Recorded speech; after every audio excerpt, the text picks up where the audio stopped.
sebagai pegangan kita, sehingga dalam ibadah kita itu bisa bermanfaat untuk kita. Baik Bapak-bapak, Ibu-ibu, jamaah Kopi Ngaji yang insyaallah dirahmati oleh Allah Subhanahu wa taala. Amin ya rabbal alamin. Pada kali ini kita masuk ke Kopi Ngaji ke series ke-64 yang membahas tentang tanya jawab seputar fikih salat berjamaah sesi kedua bersama Al-Mukarram Ustadz kita Dr. Syakir Jamaluddin MA. Kita langsung membahas tema pada hari ini, yaitu tentang tanya jawab seputar fikih salat berjamaah. Jadi Bapak-bapak, Ibu-ibu disiapkan pertanyaan-pertanyaannya agar nanti berlangsungnya diskusi di Kopi Ngaji ini. Kepada beliau Dr. Syakir Jamaluddin MA kami persilakan. Baik Bapak Ibu, ayatnya sudah sangat familiar tentang perintah untuk sholat berjamaah. Ya. A'udzubillahi minasyaitonir rajim. Wa aqimus shalah wa atuz zakah warka'u ma'ar raki'in. Dirikan sholat, tunaikan zakat, dan rukuklah bersama orang-orang yang rukuk. Nah, kalimat terakhir itu adalah perintah untuk sholat berjamaah. Al-Baqarah 43. Ya, terlalu banyak hadis yang menyebutkan keutamaannya. Ya, ada saking banyaknya. Kemudian ada ulama yang mengatakan wajib sholat berjamaah. Ya, tapi kalau kita lihat sih sunnah muakkadah, ya, sunnah muakkadah sangat-sangat ditekankan. Eman-eman karena pahalanya begitu besar. Ya, sampai 27 derajat perbedaan dengan orang yang sholat sendirian. Atau misalnya di dalam hadis yang lain 25. Di dalam hadis yang lain antara 23 sampai 29. Ya, intinya banyaklah, ya, eman-eman kalau kita lewatkan. Nah, persoalan kemudian bagaimana dengan perempuan itu sudah pernah kita bahas, ya. Ada memang kontroversi, masing-masing ada dalilnya. Ya sudahlah, kita saling menghormati perbedaan pendapat itu. Silahkan dipilih mana yang kira-kira diyakini dan dimantapi, ya. Karena hadisnya memang ada yang mengatakan ya jangan kamu larang perempuanmu, ya, itu untuk pergi sholat berjamaah di masjid. Artinya itu pilihan saja, ya. Tapi ada juga yang mengatakan itu ada lanjutannya dalam Rawahu Abu Dawud itu, namun sholat di rumahnya lebih baik, ya. Kalau perlu di qari buyutihinna itu apa, di dalam kamar yang paling terdalam, ya. Di mana itu? Ya, tersembunyi, intinya tersembunyi, ya. Nah, cuman kondisi kita ini agak sedikit berbeda, apalagi di Indonesia, ya. Orang biasanya perempuan pergi sendirian itu aman-aman saja. Ya, jadi tidak ada masalah, sehingga fatwa tarjih itu ya tetap mengatakan pilihan. Kalau rumahnya dekat masjid, seperti juga istri-istri Nabi Sallallahu Alaihi Wasallam, yang dekat masjid ya ke masjid dia. Makanya ada susunan shop itu yang mengatakan khairu sufufir rijal awwaluha, sebaik-baik shop laki-laki itu adalah yang pertama, ya. Wa syarruha akhiruha, dan seburuk-buruknya adalah yang paling terakhir.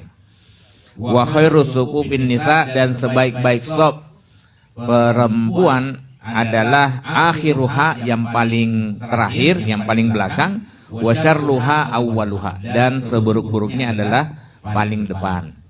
Ini hadisnya sahih riwayat jamaah kecuali Al-Bukhari dari Abu Hurairah radhiyallahu an.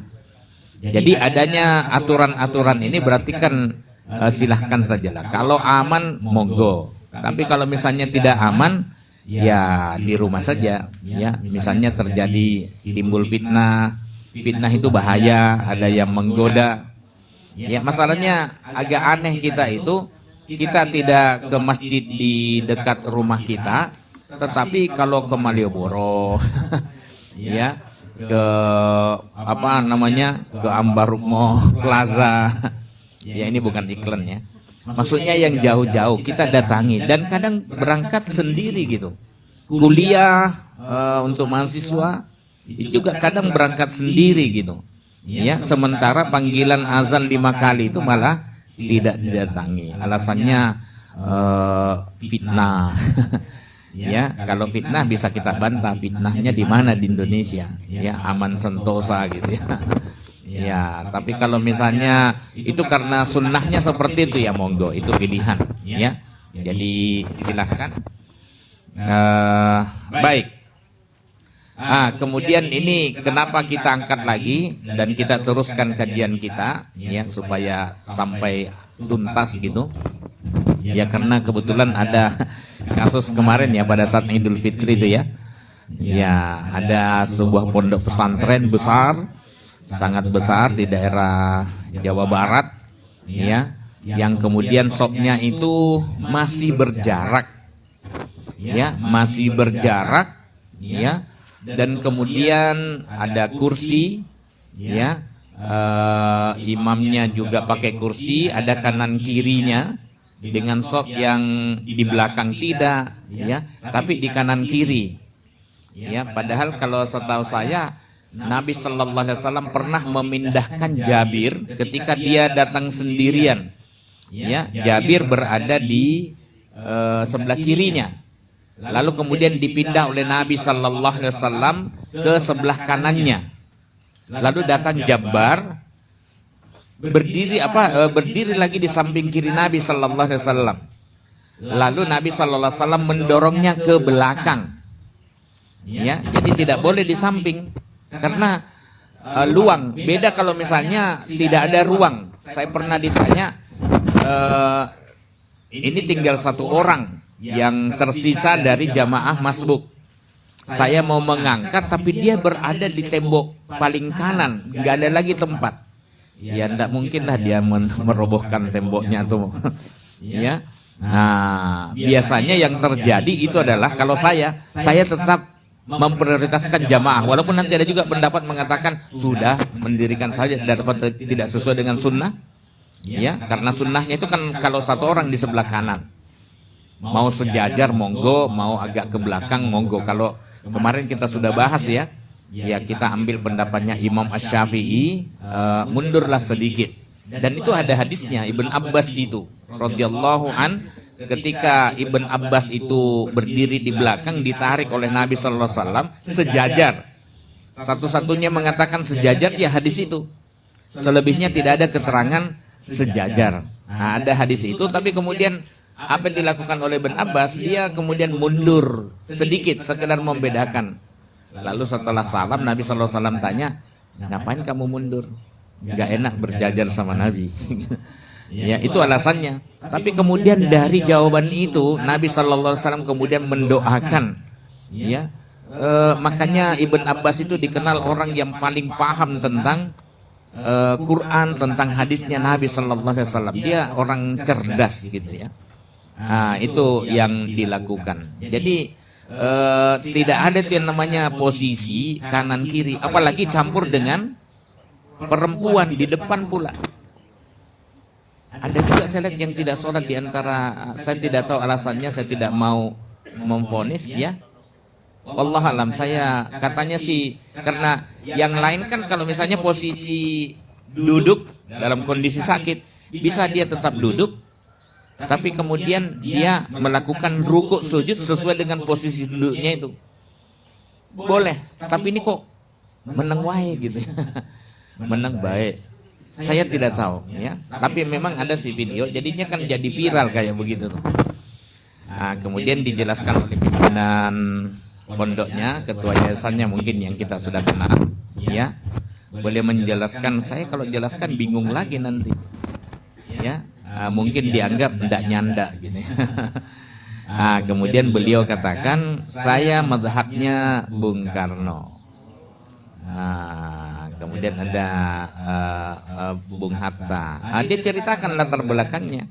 ya jadi bahan kajian, bahan obrolan, ya, bahan gosip. Tapi begini Bapak Ibu, Bung Karno, Pak Harto tidak pernah membuat mazhab dalam bidang agama, ya, karena dia presidennya tidak. Tapi memang bukan bidangnya. Jadi tidak ada mazhab dalam masalah. Kalau mazhab bernegara adalah produknya Pancasila yang sampai sekarang kita pakai gitu ya. Yang sila pertamanya ketuhanan yang Maha Esa dan seterusnya 5 sila itu. Nah, jadi tidak punya mazhab gitu. Yang saya khawatirkan beliau namanya di seperti nanti jadi ke belakang gitu ya. Ya. Jadi gara-garanya hanya satu kasus itu mbok dijelaskan saja. Ya, tidak usah pakai mazhabnya Bung Karno, karena Bung Karno tidak membuat mazhab ibadah atau mazhab fikih. Kalau mazhab bernegara ada, ya. Jadi harus dibedakan. Kalau mazhab fikih, apalagi dalam masalah sholat, ya patokannya jelas. Sallu kama ra'aitumuni usolli, kata Nabi sallallahu alaihi wasallam, rawahul Bukhari. Sholatlah kamu sebagaimana kalian melihat aku sholat. Ya, nah, seperti hadis yang pertama yang saya katakan tadi, tidak ada satupun hadis yang mengatakan sop perempuan itu di depan atau bercampur. Juga sholat campur laki-laki dan perempuan. Padahal itu rekaman yang cukup lama gitu ya. Ya banyak lagi yang cari bagaimana. Ya ternyata loh kok ada nama saya. Biasanya kan ada yang buka gitu. Ya, nah terus sebenarnya bagaimana? Karena kadang-kadang begini Pak, urusan politik ini kadang-kadang membagongkan, membingungkan. Iya, gara-gara tidak suka komentar, kemudian diupload, dikomentari macam-macam. Itu gara-gara misalnya tata cara sholatnya nih, sholat kok begini, yang sekitar 4 tahun yang lalu ya. Ya sholatnya si kelompok ini kok begini, kok bisa perempuan, sebaliknya dibalas lagi. Tuh waktu demo juga seperti itu. Itu tidak menjadi standar. Itu darurat. Keadaan darurat tentu membolehkan hal-hal yang dilarang. Kalau aslinya seperti yang saya katakan hadis Nabi sallallahu alaihi wasallam, sebaik-baik sop laki-laki paling depan. Seburuk-buruknya paling belakang. Sebaik-baik sop perempuan paling belakang. Seburuk-buruknya paling depan. Itu standarnya. Itu kalau berjamaah banyak itu. Kalau misalnya apalagi aturan kedua, merapat. Ya, merapat. Apalagi aturan yang lain, kalau mengisi shop mulai dari kanan, kemudian kiri, kanan, kiri berimbang. Imam di tengah, di bagian depan. Kalau perempuan bagaimana? Ini aturan dasarnya, perempuan imamnya tidak boleh terlalu menonjol ke depan, dia berada pada shop pertama. Boleh agak maju sedikit tapi tetap di shop pertama itu. Ya, tapi dia tidak boleh terlalu ini. Atau misalnya sejajar juga nggak ada masalah. Ya. Apalagi aturannya, kalau 1 orang sebelah kanan. Kalau 2 orang langsung ke belakang. Ada hadis yang Nabi SAW sholat, kemudian setelah itu datang orang yang sebelah kanan dan kemudian sebelah kiri. Jadi samping kanan kiri. Kalau tadi kan Nabi SAW mendorong mereka ke belakang. Nah, ada hadis yang mengatakan Nabi SAW lalu maju ke depan. Ya, saya sebenarnya saya tulis dalam buku sholat saya cukup panjang sih, saya tidak tahu loh. Ternyata buku sholat ini yang edisi revisi kedua itu sampai berapa halaman ya? Untuk membahas sholat jamaah. Hampir 40 halaman ternyata.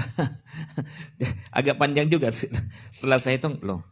Iya, 38 halaman. Nah, di situ agak lengkap saya sampaikan tentang dalilnya. Nah, sayang hadis yang mengatakan Nabi sallallahu alaihi wasallam maju itu kemudian saya teliti bermasalah alias dhaif. Ya. Jadi saya tidak pakai itu. Yang paling bagus itu adalah makmum mundur. Makanya makmum ini yang harus dikasih tahu. Ya. Jangan menunggu situ maju. Enggak bisa. Ya, karena hadis yang menceritakan itu kebetulan bermasalah.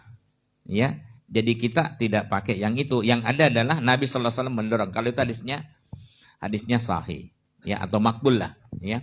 Nah, kemudian tapi kalau misalnya tidak ada jalan lain, terus bagaimana? Ya tidak ada jalan lain ya maju. Yang penting ketika shaf sudah lebih daripada satu orang, jamaah sudah lebih daripada satu orang, maka posisi makmum itu harus mundur. Ya, harus mundur. Karena untuk maju itu kan kita sudah bayangkan saja. Dia sebagai makmum masbuk yang mau kita angkat sebagai imam. Tidak mungkinlah dia maju, shaf yang di depan masih penuh. Yang mungkin adalah belakang. Ya, yang belakang itu yang mundur. Ya. Nah, ini aturan dalam penyusunan shaf. Nah, sekarang kita kasih waktu yang luas untuk tanya jawab, ya. Monggo. Tentang aturan sholat berjamaah itu tadi kan disampaikan minimal satu orang, ya itu sudah disebut berjamaahnya. Betul. Nah, tetapi bagaimana kalau di suatu tempat kebetulan misalnya di warung makan, kemudian pas waktu sholat, kemudian saya sholat gitu, kemudian ada ibu-ibu yang mau ikut berjamaah. Ini hukumnya bagaimana kalau bukan muhrimnya? Apakah boleh? Karena kan ini bukan muhrim tapi hanya berdua dalam musola itu. Apakah saya tolak atau tetap diterima? Kalau saya tolak, ya ibu-ibu ini lumayan cantik ya, jadi ya. Nah, ini hukumnya bagaimana ini?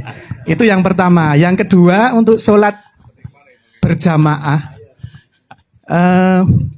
syaratnya adalah rapat dan lurus ya. Nah, kemarin kebetulan di masjid saya, waktu Ramadan kemarin ada sholat iftitah. Sebelum taraweh itu sholat iftitah. Itu memang saya tahu ada yang boleh berjamaah, boleh sendiri-sendiri.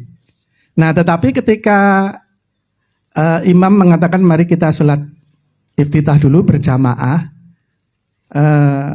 tetapi ternyata jamaahnya itu ada yang sholat, ada yang tidak. Sehingga softnya itu bolong-bolong begitu. Tidak rapat, itu bagaimana? Ini saya berjamaah kok tidak semuanya. Karena ada yang tidak sholat, ada yang sholat. Tetapi berjamaah gitu loh. Artinya dipimpin oleh imam. Itu saja Ustaz. Terima kasih. Assalamualaikum warahmatullahi wabarakatuh. Sholat yang hanya berdua, laki-laki dan perempuan, bukan mahramnya, ya, bukan istrinya. Kebetulan agak cantik. Ada Pak Bu Oto? Seniman beliau ya, bagus sekali, ya, drummer.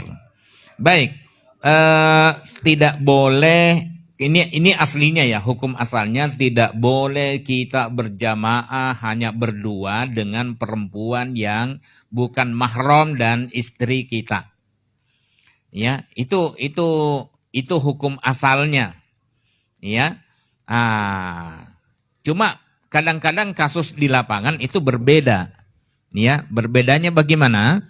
Ada ya ini jamaah yang tidak makmur ya, masjid yang tidak makmur. Yang azan itu, yang qomat itu, yang imamnya itu. Jamaah datang. Ya. Perempuan. Ya, perempuan nenek-nenek. Ya. Ya. Terus bagaimana? Ya, karena pertanyaan seperti ini pernah diajukan pada saya. Ya, jamaahnya karena ini laki-laki dan perempuan, maka ya paling depan laki-laki, perempuan paling belakang. Boleh nggak dia berjamaah? Nah, sekarang sebenarnya aslinya tidak boleh. Saya pernah pas mau sholat di puncak, hujan, ya, saya mau masuk di rumah makan itu kebetulan. Kita mau sholat karena sudah ini kan waktunya. Nah, terus ada bapak-bapak Arab, ya, kemudian menjaga musola itu, ya. Dia minta maaf, tidak boleh masuk dalam bahasa Arab. Ada istri saya di dalam, ya, sholat sendirian dan Anda bukan mahramnya.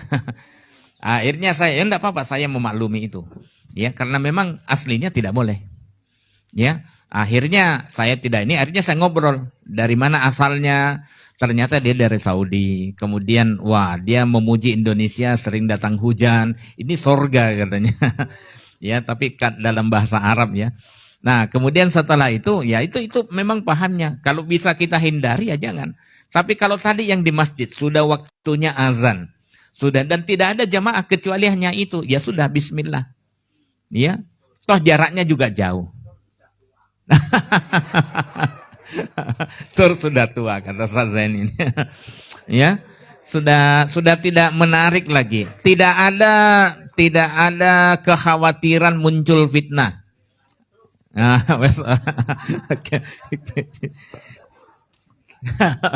jadi begitu ya.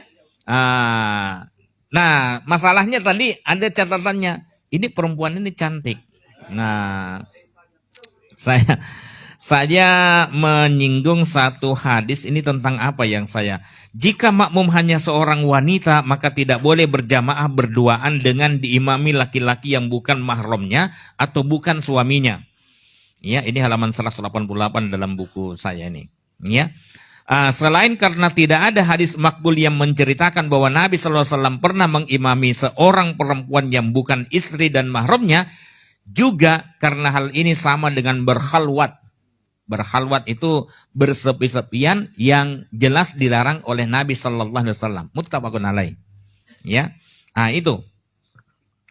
Di sini ada catatan kaki, agak panjang penjelasannya. Ada hadis yang menceritakan kana timra'atun yusalli khalfa Rasulillah Sallallahu Alaihi Wasallam hasna min ahsanin nas. Ini kasusnya sama dengan Pak Oto ini. Ya, ada seorang perempuan yang sholat. Ya, di belakang Nabi, di belakang Rasulullah Sallallahu Alaihi Wasallam, perempuan yang cantik, tercantik di antara orang-orang yang cantik yang ada. Wah, ini hadis riwayat At-Tirmidzi, An-Nasai, Ibn Majah, Ibn Hibban, Ahmad. Ya, dengan lafal imro'atun hasna, perempuan yang cantik. Tetapi karena melalui Amr bin Malik An-Nukra, ini kalau dalam ilmu hadis, ini An-Nukro ini wafatnya 129 Hijriah, yang dhaif hafalannya, lemah hafalannya, banyak kesalahannya, ya, kasirul khata, hadisnya asing, gorib, ya, gorib, dan mungkar karena isinya juga mengatakan nanti agak melecehkan sahabat ini. Karena melecehkan sahabat yang mengintip wanita cantik tersebut dari bawah ketiaknya saat ruku. Maka hadis ini ditolak sebagai hujjah. Paham ya maksudnya? Jadi, ya ada perempuan yang cantik tadi, ya, tapi ini tidak berduaan ini. Ada sahabat laki-laki. Kemudian datang belakang. Wah, ayu. Kemudian pas begini, ya begini aja lah karena ini tidak cantik. Ya, dia ngintip begini. Wih. Dari balik itunya, ya, itu diceritakan sahabat melakukan hal itu, ya. Terus bagaimana, ya? Tadinya dia sendirian, lalu datang sahabat-sahabat yang lain. Terus saya katakan, maka hadis ini ditolak sebagai hujjah. Demikian penilaian Abu Zur'ah Ibn Adi, Abu Ya'la Ibn Katsir.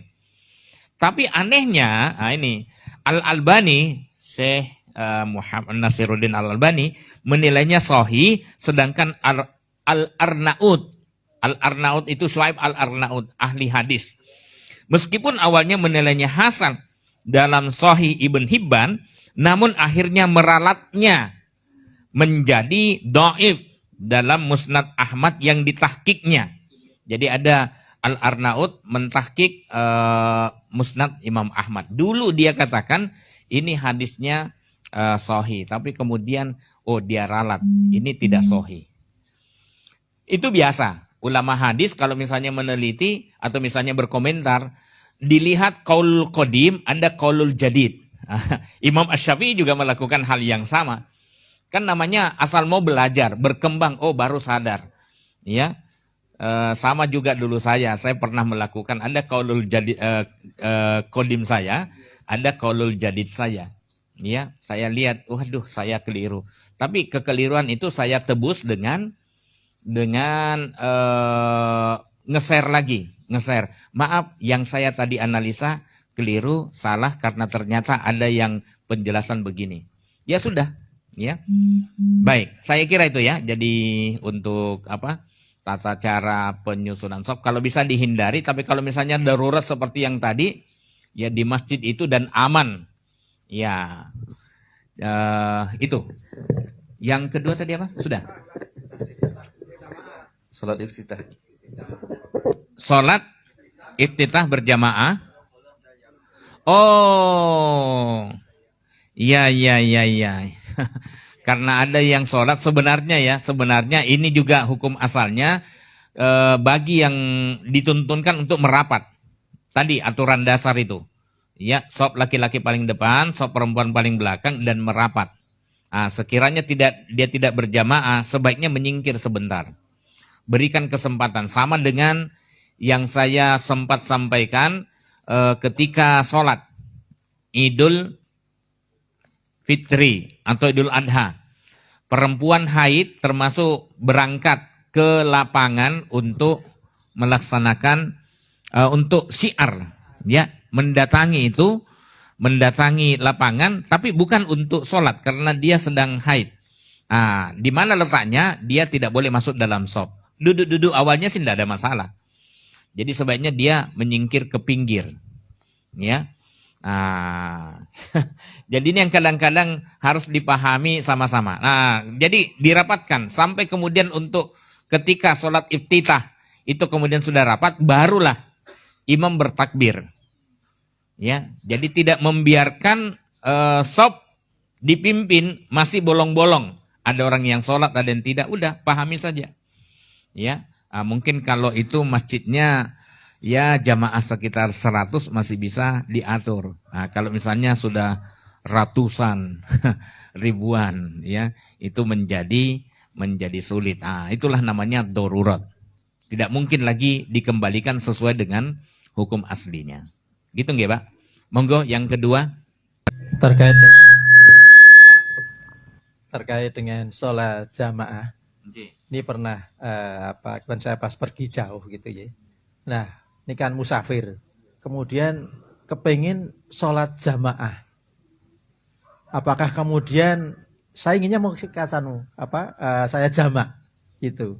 Tapi pas ada sholat jamaah, ini kemudian bagaimana yang saya lakukan? Niatnya apakah kemudian sama dengan imam atau niat kita sendiri? Kita sholat jamaah gitu. Yang pertama. Jadi, untuk niatnya ini kaitannya. Kemudian sedikit tentang yang pergi jauh tadi. Untuk yang bepergian jauh atau musafir itu didasarkan kalau mau saya qashar itu dari jauhnya atau dari lamanya perjalanan. Terima kasih. Kalau musafir itu mau ikut sholat berjamaah dengan bergabung dengan jamaah mukim setempat, aturannya dia harus mengikuti sholat jamaah mukim. Ya, jadi mengikuti imam. Kalau dia sempat mendapatkan takbiratul ihramnya imam, maka dia ikut takbiratul ihram. Kalau misalnya itu sholat zuhur, maka dia ikut 4 rakaat. Ya. Nah, kalau dia masbuk, nah ini ada khilaf di kalangan ulama. Ada yang mengatakan, maka kalau dia sudah terlanjur ikut mukim, maka tetap mengerjakan 4 rakaat. Masbuk 1 rakaat, tinggal tambah 1 rakaat. Ya, ketinggalan 1 rakaat. Masbuk 2 rakaat, nah ini. Ya, ketinggalannya 2 rakaat. Semalam juga, tadi malam ya Mas ya. Ya, Pak Aziz itu nanya juga hal yang sama. Ya, kalau dia ketemu cuma ketinggalan 2 rakaat karena dia aslinya sebagai musafir, maka dicukupkan dia mengerjakan 2 rakaat ikut salam bersama imam. Karena aslinya musafir seperti itu. Pada saat kemana kita tuh ya, jalan-jalan lah ke sungai Kali Silo ya, Imogiri sana. Nah, kemudian sama anak istri. Di sini kita sudah sholat zuhur. Sholat asarnya belum. Tapi kan jaraknya sudah cukup itu. Karena sekitar setengah jam lebih untuk sampai dari sini ke sana. Ya, batasnya sekitar 30-an kilo gitu. Nah, kemudian setelah itu Ayo kita sholat asar. Kosor. 2 rakaat saja. Loh, enggak dua-dua. Dua-dua gimana? Yang satunya sudah dikerjakan. Karena prinsip untuk musafir itu adalah boleh jamak dan kosor. Ya, karena jamaknya tidak mungkin karena duhurnya sudah kita laksanakan itu. Ya, saya mengeluarkan hadis. Ya, Nabi sallallahu alaihi wasallam pernah sholat di Madinah 4 rakaat. Setelah itu berangkat. Ya, nah sampai di Zulhulaifah itu asar, mengerjakan 2 rakaat. Jadi kalau 2 rakaat sendiri-sendiri nggak ada masalah. Ya, 2 rakaat sendiri nggak masalah. Toh sudah musafir. Ya, nah itu. Jadi pertanyaan Bapak tadi bergabung. Ya, tapi kalau misalnya 2 rakaat pas, ngepas, ya sudah kerjakan saja. Nggak usah diundur-undur. Tunggu selesai 2 rakaat lah. Nggak usah, digabung saja. Ya, gabung saja 4 rakaat, ya sudah kita ngerjakan 4 rakaat. 3 rakaat, ya kerjakan 3 rakaat, nanti tinggal disempurnakan yang 1 rakaat. Itu pertanyaannya ya, mungkin terjawab. Yang satunya tadi apa Pak?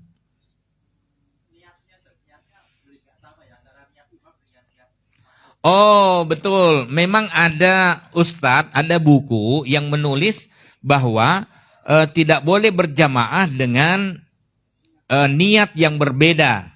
Ya, ada. Saya pernah baca juga.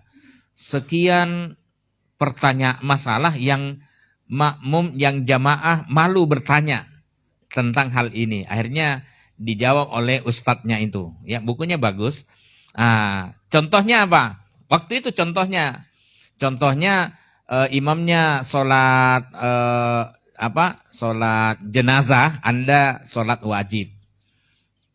Ya iyalah, tidak masang gitu loh, ya tidak bisa, tidak cocok, ya. Jadi tidak bisa masang. Jadinya gimana? Contoh yang kurang pas, ya. Tapi pernahkah pada masa Nabi Sallallahu Alaihi Wasallam kemudian imamnya niat sholat wajib, kemudian makmumnya sholat sunat? Oh, beberapa hadis, bukan hanya 1 hadis. Ada orang yang ketinggalan, belum melaksanakan sholat jamaah. Ya, sudah ketinggalan. Kebetulan pas tuntas tidak ada satupun makmum yang tersisa sehingga tidak bisa diangkat sebagai imam oleh yang terlambat. Akhirnya Nabi sallallahu alaihi wasallam menawarkan, "May yatasaddaqu ala hadza?" Siapa yang mau sedekah jamaah terhadap orang ini? Lalu berdirilah 1 orang. Ya, berdiri 1 orang menemani orang ini. Nah, satunya itu sunnah bagimu. Yang satunya sholat wajib. Ya, ada. Ya, ada lagi kasus. Sahabat ini sudah sholat bersama Nabi sallallahu alaihi wasallam, sholat berjamaah, sholat wajib. Tapi kemudian setelah salam, zikirnya sebentar, dia buru-buru pulang ke rumahnya yang jaraknya cukup jauh. Nah, sampai di tempatnya itu dia mengimami. Itu sholat sunat bagi dia. Kenapa? Karena tidak ada yang bisa mengimami di kampungnya, hanya dia. Ya, itu beda lagi. Ya, pernah lagi ada orang yang sudah sholat di rumah, tapi kemudian masih tinggal di masjid itu. Nah, kemudian Nabi SAW menyuruh untuk sholat. Tadi sudah sholat, tetap kamu sholat. Ya, nah itu sunnah bagimu. Yang ditekankan hadis ini tentang pentingnya sholat berjamaah. Kalau kita lihat judul dari yang menulis kitab hadis itu pentingnya sholat berjamaah. Nah, jadi begitu. Ya, jadi ada masalah? Nggak ada ternyata kan? Nggak ada masalah. Nggak ada masalah. Kita niatnya sholat sunat, kita niatnya yang satunya sholat wajib. Atau misalnya kita niatnya sholat ya, kita sholat niatnya sholat zuhur, ya zuhur, yang imam sholat asar. Itu kan masih bisa masuk itu, bisa nyambung, ya. Nah, kita ya mengikuti aja karena imamnya 4 rakaat, ya kita ikut 4 rakaat. Ya, itu yang dilakukan oleh Ibnu Umar ada sih di sini. Ibn Abbas juga melakukan itu. Maka ketika dia dengan kelompoknya, nah ini beda lagi. Misalnya sudah selesai kan? Sudah selesai jamaahnya. Kemudian dia datang. Ya tinggal beritahu saja. Kami ini orang yang sedang safar. Artinya apa? Itu kode bahwa kami mengerjakannya jamak qashar. Anda yang baru datang tapi mukim, orang di situ aja. Anda tinggal melanjutkan, kami salam, Anda lanjut. Ya kita kasih tahu, perlu kasih tahu supaya tidak bingung jamaah yang mengikuti kita. Ya, subhanallah. Padahal musafir dia, jamak qashar. Ya, nah jadi gitu. Lain kalau tadi halnya dia di beberapa tempat ini di sini ada sih, ya. Kami sholat lengkap ketika ikut setempat. Setelah itu kami pulang ke tenda kami, ya, ke rumah kami. Lalu kami melaksanakan 2 rakaat. Ya, 2 rakaat ya dia jamak tapi nanti tidak di waktu itu. Ya. Jadi itu pulang ke tendanya, ya. Itu kira-kira banyak sahabat yang melakukan itu. Ibn Mas'ud, Ibn Umar, kemudian Ibn Abbas juga melakukan itu. Ya, monggo ada yang lain, ibu-ibu mungkin. Ya, tadi diungkapkan bahwa untuk jamaah laki-laki sebaik-baik sholat berjamaah adalah shaf paling depan. Kemudian untuk yang putri sebaik-baik adalah di belakang. Bagaimana dengan tempat ibadah atau tempat sholat yang ada sutrohnya, Ustadz? Ada pembatasnya. Apakah tetap mulia di belakang atau bagaimana? Karena saya pernah mendengar kajian juga bahwa kalau ada sutrohnya lebih baik di depan.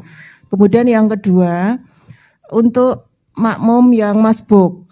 Kapan seorang makmum masbuk ini dinyatakan atau dikatakan sudah terlambat 1 rakaat atau batas gerakan apa? Sudah dikatakan satu terlambat, apakah saat ruko, apakah saat sujud? Jika tidak mengikuti itu dinyatakan terlambat begitu. Yang ketiga, bagaimana jika kita mengikuti sholat berjamaah yang imamnya belum balik? Karena setahu saya bahwa salah satu syarat imam adalah salah satunya adalah balik. Begitu Ustaz. Assalamualaikum warahmatullahi wabarakatuh. Ya memang ada khilafiyah di kalangan ulama.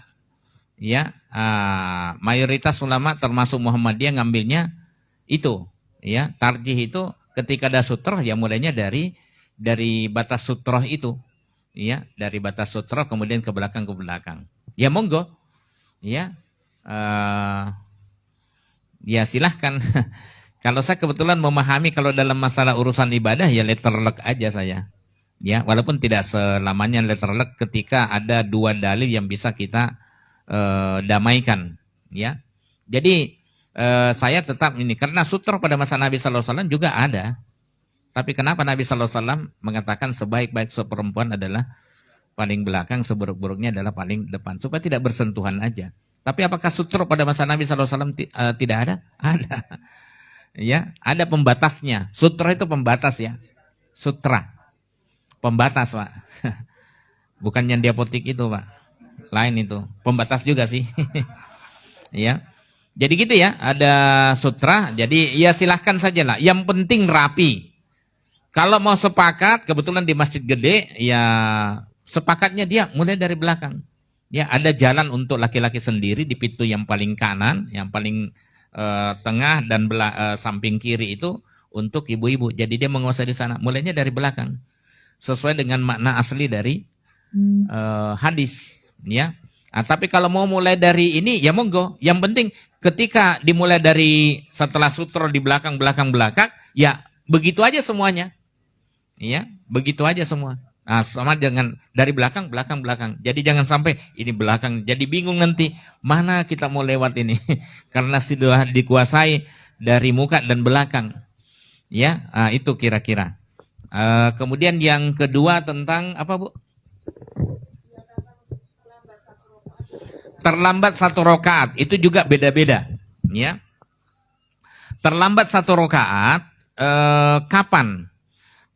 Memang ada yang mengatakan ketika seseorang mendapatkan Al-Fatihahnya imam, Yang kedua, ketika seseorang mendapatkan rukuknya bersama imam, ya, itu aja dulu, ya, ada 3. Tapi mana di antara 2 pendapat ini? Pernah juga ada mahasiswa yang di sini ya. Oh, bisa dipasang tikarnya di sebelah sini kalau mau ditambah. Ini kebetulan kita masangnya separuh-separuh ya, karena khawatir kalau dipasang tikernya sampai di sana pasti mulainya dari belakang dulu. Padahal majelis Rasulullah sallallahu alaihi wasallam itu kalau majelis ilmu itu mulainya dari depan, belakang. Itu didoakan terus oleh Nabi sallallahu alaihi wasallam yang duduk di depan, ya. Baik. Saya lanjut. Jadi dapatnya pada saat ruku.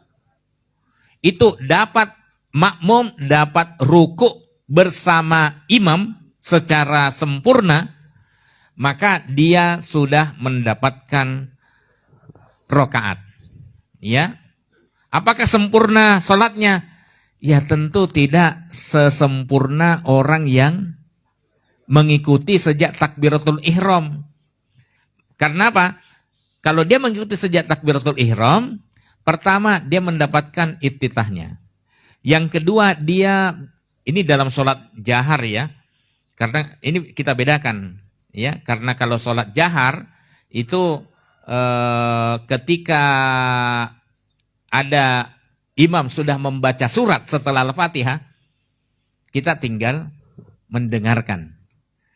Tapi ada juga nanti yang pendapat Al-Fatihah tetap dibaca walaupun imam sudah membaca surat setelah Al-Fatihah. Ada juga. Silahkan mana yang mau dipilih gitu ya. Karena ada yang mengatakan la sholatan liman lam yaqra' bi Fatihatil kitab. Tidak ada sholat bagi orang yang tidak membaca Al-Fatihah. Baik. Nah, orang yang berpendapat bahwa kalau hanya mendapatkan ruku berarti dia tidak membaca Al-Fatihah di rakaat itu. Berarti dia tidak mendapatkan rakaat. Ya silahkan. Kalau di Indonesia itu yang menggunakan pendapat ini Persis, ya, Persis, dia menggunakan itu, ya, silahkan saja berdasarkan pemahamannya, ya, berarti dia harus nambah lagi, ya. Tapi kalau kita lihat dengan dasar hadis la sholata liman lam yaqra' bi Fatihatil kitab, tidak ada sholat bagi yang tidak membaca Al-Fatihah, itu sebenarnya maknanya tidak boleh meninggalkan Al-Fatihah dalam sholat. Ya nggak sih? Tidak ada sholat bagi yang tidak membaca Al-Fatihah. Itu menunjukkan pentingnya Al-Fatihah di dalam sholat. Orang yang tidak mendapatkan Al-Fatihah pada rokaat itu, rokaat yang dia masbuk itu, yang dia agak telat itu, ya, bukan berarti dia meninggalkan Al-Fatihah. Toh Al-Fatihahnya nanti dia masih tetap baca. Ya nggak sih? Cara memahaminya loh ya, karena hadis la sholata liman lam yaqra' bi Fatihatil kitab sama sekali tidak berhubungan dapat rakaat atau tidak. Itu maknanya pentingnya Al-Fatihah dibaca, tidak boleh ditinggal. Ya, kalau ini kan memang dia meninggalkan karena memang telat. Makanya dalam hadis yang lain itu ada hadis yang mengatakan man shalla sholatan lam yaqra' fiha bi ummil Qur'an fahiya khidas. Siapa yang sholat dengan satu sholat yang dia tidak membaca Ummul Quran di dalamnya, fakhiyah khidas, maka sholatnya kurang, buntung, ya. Goiru tamam, tidak sempurna, ya. Fakila li Abi Hurairah, maka ditanyakan hal ini kepada Abu Hurairah, ya. Saat Abu Hurairah ditanya, inna nakunu wara'al imam, ya, kami kadang menjadi makmum di belakang imam. Faqala ikra biha fi nafsik, bacalah Al-Fatihah itu pada dirimu, untuk dirimu sendiri, jangan dikeraskan, ya, tapi tetap dibaca. Ini hadisnya sahih riwayat jamaah selain Al-Bukhari dari Abu Hurairah. Nah, hadis di atas merupakan dalil khusus yang menunjukkan wajibnya membaca Al-Fatihah bagi makmum, baik dia berposisi sebagai imam yang memimpin sholat dengan suara jahar, ataupun imamnya pas memimpin sholat dengan suara sir.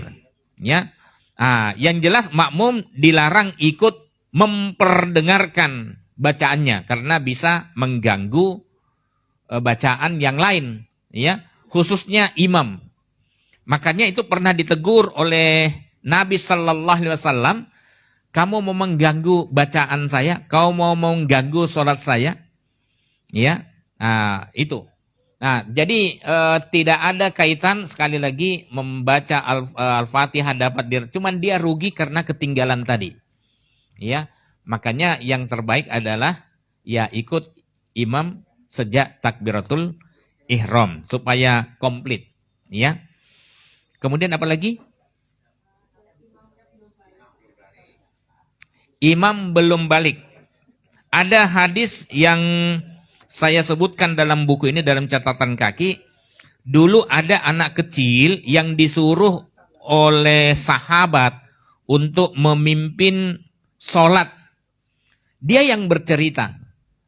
Ya, kenapa anak kecil ini? Nah, di sana tidak dikatakan balik. Tapi kalau umurnya masih 7 tahunan, 10 tahun, saya yakin dia belum balik. Ya, bagaimana? Ternyata pernah dilakukan oleh sahabat. Terus apa katanya? Ya, saya memimpin waktu itu. Jadi orang yang ini sendiri cerita karena alasannya karena waktu itu tidak ada yang bisa memimpin sholat, tidak ada yang bisa menguasai bacaan ya Quran. Ya, makanya ini dibolehkan. Namanya saya sebutkan, tapi saya lupa halaman berapa saya sebutkan itu. Ya, baik. Tadi ada hadis begini ya, yang tadi. Wa idza qara'a fa ansitu. Apabila imam membaca surat, maka diamlah. Ya, kalau dasar yang digunakan tadi, yang kita mendengar itu, ya, kecuali Al-Fatihah. Kalau Al-Fatihah kita masih sempat dapatkan, maka baca. Bacanya di belakang imam. Jangan mendahului, jangan mengeraskan sampai terdengar oleh imam. Ya, apalagi yang termasuk kiri kanan. Ya, untuk Al-Fatihah itu. Wa idza quri'al Qur'an fastami'ulah wa ansitu la'allakum turhamun. Ya, Quran surat Al-A'raf 204. Apabila dibacakan Al-Quran, maka dengarkanlah dan kemudian diamlah, semoga Allah merahmati kalian. Nah, para ulama memahami ayat di atas bersifat umum meskipun sebab turunnya karena ada orang yang ikut menjaharkan suaranya saat mengikuti bacaan sholat Nabi Sallallahu Alaihi Wasallam, dan sebagian riwayat mengatakan karena pada awal diperintahkan sholat waktu itu masih ada yang ngobrol saat sedang sholat. Jadi teringat kemarin ada YouTube, ya, ini di masjid mungkin sholat Idul Fitri, Pak, ya. Sampai nggak di tempatnya jenengan? Jadi sedang sholat, ada 2 orang ngobrol. Apa iya? Ini persis pada masa awal kenabian, pada masa awal diperintahkannya sholat. Sorry, ya, pada awal diperintahkannya sholat masih ada yang ngobrol. Ya, sehingga ayat ini turun. Ayat ini sudah lama turun, tapi kok masih ada yang ngobrol? Itu berarti bermasalah itu, ya. Entah niatannya apa. Kebetulan sepertinya kejadiannya di Makassar karena yang memvideokan itu adalah orang perempuan yang berada di dalam mobil. Wih, dia ngobrol padahal sudah takbir. Ya, coba dicari ngobrol ketika sholat berjamaah. Insya Allah ketemu itu. Nih, itu ayatnya itu turun karena latar belakang ini. Berarti kan tidak boleh ngobrol secara umum seperti itu. Kasusnya ini yang menyebabkan ayat ini kemudian turun. Ada hadis wa idza qara'a fansitu. Apabila imam sudah membaca maka diamlah. Ini sebenarnya hadisnya dhaif.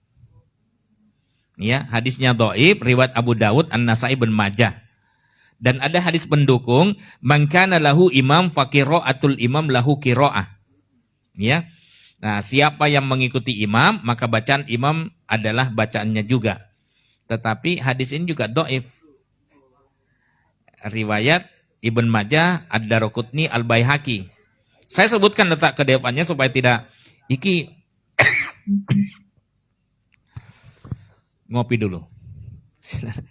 Ada beberapa yang menolak tidak minum karena masih nyawal kayaknya. Bismillah.